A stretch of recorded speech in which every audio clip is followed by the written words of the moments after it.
Honen, erreferentzi historikorik ero jai honen, noiz nundi datorren, ze gu Galizia arrasatu, baina, gallegua dauz, benetan, inguru egitakoa. Hemen, Bai? penintzula mailan, bai, Galiziarra da, hau, errezeta hau, originala bertakoa da.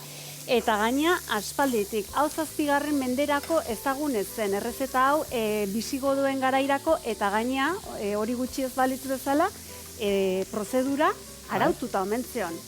Bai, egiteko modu eta hori? Bai, hori da. Eta gehien bat, eramangarri ez zelako, ibiltarintzat eramangarri ez zelako oso ezagune omen zen jaki hau. Fast food, Hori da. Esan genezake, empanada fast foodaren aita dela. Eta bai, hau bada bilduta eramateko, eramate oso komodoa da, ez du zikintzen. Gehien bat horregatik, barru betea azken finen etzelako zikiltzen hautsekin eta bar. Eta horren historia, datua eta betegarria beti izan da lan atune eta lan, ero... Bueno, hori zuzer horrik badakizongi aski gehien bat, oiaskoa eta barrengorrikin izaten zen, ez da?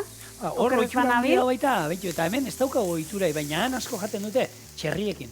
Txerrie ibiltzen dute, betegarri moduan. Ze txerrie beti egon da hemen. Bai. Txerri kontuk. Eta han txerriekin da holan... Bitu, gaina badukat nik liburu ematen holan errezetan bat, eta gero nik uste nuen zerbait berezi, ze beti entzuten duguna da haragiena, oiaskoa eta atunena, ezagunena esan dezagun.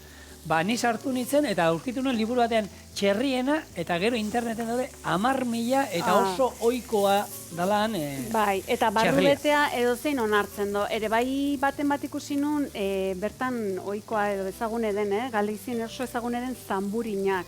Nik horrekin probatuko nuke. Zamburina asko gustatzen zait. Bieira, zamburina hori da. Horrek, ni empanadina baino aukera nahi holan, laban sartu berri holan baratxuri pixkatekin da, perejiakin holan banan hartu da. Ez dakizuzuk ezer.